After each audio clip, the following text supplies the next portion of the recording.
செல்வி, பாக்கியா 2 பேருமே சேர்ந்து பேசிகிட்டு இருக்காங்க. அப்போ பாக்கியா சொல்கிறாங்க, உனக்கு ஒன்று தெரியுமா, நான் எவ்வளோ கஷ்டத்தில் இருந்தாலும் இப்போ எனக்கு எதுவுமே இல்லை அப்படின்னு பாக்கியா சொல்கிறாங்க. என்னக்கா பேசிகிட்டு இருக்க, உன்னால் இதெல்லாம் எப்படிக்கா தாங்க முடியுது அப்படின்னு சொல்லிட்டு செல்வி கேட்குறாங்க. என்ன செல்வி, நான் இப்போ கஷ்டப்படணும்னு நீ நினைக்கிறியா அப்படின்னு சொல்லிட்டு பாக்கியா கேட்குறாங்க. இல்லைக்கா, இதெல்லாம் கேட்கும் போது கஷ்டமாக தானேக்கா இருக்குது அப்படின்னு சொல்கிறாங்க. உனக்கு ஒன்று தெரியுமா செல்வி, அவருக்கு என்னை சுத்தமாக பிடிக்கவே இல்லை. பவுடர் அடித்தாலும் ஒரு தலை வாரினாலும் எவ்வளோ குறை கண்டுபிடிப்பார் தெரியுமா.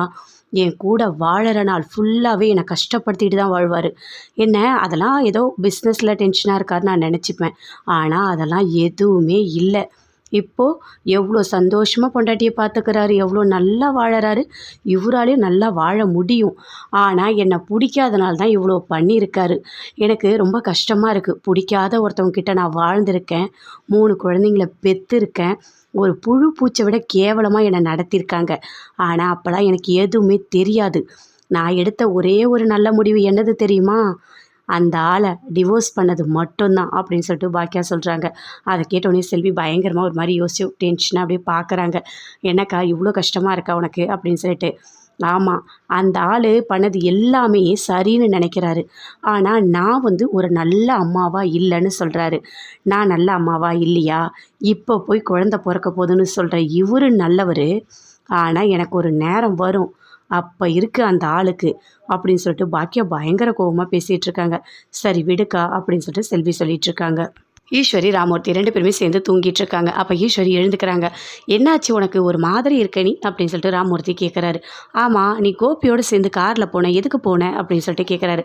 அதுவா, ஒன்றும் இல்லை, சும்மா தான் போனேன் அப்படின்னு சொல்லிட்டு ஈஸ்வரி சொல்கிறாங்க. இவர்கிட்ட சொன்னால் என்ன ஆகிட போகுது, இவருக்கு இந்த விஷயம் தெரிஞ்சால் இன்னும் கத்தி அசிங்கப்படுத்திடுவார் கோபியை. எதுவுமே சொல்லக்கூடாது அப்படின்னு சொல்லிட்டு அப்படியே ஈஸ்வரி பார்க்குறாங்க. சரி படு அப்படின்னு சொல்லிட்டு ராமூர்த்தியும் படுக்கிறாரு. காலையில் எழுந்துக்கிறாங்க. எழுந்த உடனே அப்படியே ஒரு மாதிரி யோசிச்சுட்டே இருக்காங்க. என்ன பண்ணுறது இந்த ராதிகாவை, இந்த குழந்தை வேணான்னா கொஞ்சம் கூட புரிஞ்சிக்கவே மாட்டாளே அப்படின்னு சொல்லிட்டு. அதுக்குள்ளே கோபி வராரு. வந்த உடனே பேசுகிறாங்க. என்ன கொஞ்சம் கூடவா நீ சொல்ல மாட்டேன், இந்த குழந்தை வேண்டான்னு சொல்ல மாட்டியா, உனக்கு 3 பசங்க இருக்குது. இப்போ போயிட்டு உனக்கு பிறக்கிற குழந்தைய இப்போ எப்படி கூப்பிடுவாங்க, எவ்வளோ பெரிய அசிங்கம் இதெல்லாம் அப்படின்னு சொல்லிட்டு ஈஸ்வரி சொல்கிறாங்க. அம்மா, நீ சொன்னது எல்லாமே எனக்கு புரியுது, நான் ஏற்கனவே சொல்லிட்டேன். ஆனால் ராதிகா சொல்கிற பேச்சை கேட்கவே இல்லைம்மா. இன்னும் கொஞ்சம் நாள் ஆச்சுன்னா நான் நெஞ்சு வலியிலே செத்துருவேன்.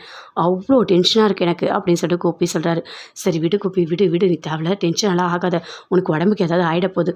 உனக்கு ஒன்று தெரியுமாம்மா, நான் தூங்கி ரொம்ப நாள் ஆச்சுமா, நான் தூங்கவே இல்லைம்மா அப்படின்னு சொல்லிட்டு கோபி சொல்கிறாரு. சரி நீ மடியில் படுத்துக்கோ அப்படின்னு சொல்லிட்டு ஈஸ்வரி மடியில் படுக்க வைக்கிறாங்க. அடுத்த நாள் காலையில் சொல்கிறாங்க, இங்கே பாருங்கள், வீட்டில் இருக்க எல்லாருக்கிட்டையும் உண்மையை நீங்கள் சொல்லணும் அப்படின்னு ராதிகா சொல்கிறாங்க. கண்டிப்பாக நான் சொல்கிறேன் அப்படின்னு சொல்லிட்டு கீழே இறங்கி வராரு. வந்தவொடனே எல்லாருக்கிட்டையும் நான் பேசணும் அப்படின்னு சொல்கிறாரு.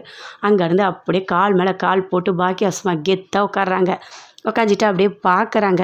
அங்கேருந்து கோபி, ராதிகா 2 பேருமே நிற்கிறாங்க. வீட்டில் இருக்க எல்லாருமே வந்துட்டாங்க. செடியன், எழில் எல்லாருமே நின்றுட்டுருக்காங்க. ஏதோ சொல்லணும்னு சொன்னீங்க, சொல்லுங்கள், எங்களுக்கு டைம் ஆகுது, நாங்கள் போகிறோம் அப்படின்னு சொல்லிட்டு எழில் போகிறாரு. நில்லுங்க கண்டிப்பாக அவர் சொல்லிவிடுவார் அப்படின்னு ராதிகா சொல்கிறாங்க. அதுவா, முக்கியமான விஷயம் சொல்லணும்னு சொல்லிகிட்டே இருக்கார். அதுக்குள்ளே அங்கேருந்து பாக்கியா எழுந்து வராங்க. என்ன ஒரு சின்ன விஷயத்த சொல்கிறதுக்கு இவ்வளோ யோசிக்கிறீங்க, நான் சொல்லட்டுமா, உங்கள் அப்பா மறுபடியும் அப்பாவாக போகிறாரு அப்படின்னு பாக்கியா சொல்கிறாங்க. அதை கேட்டோடனே கோபி, ஈஸ்வரி, ராமூர்த்தி எல்லாருமே பயங்கரமாக ஷாக் ஆகுறாங்க.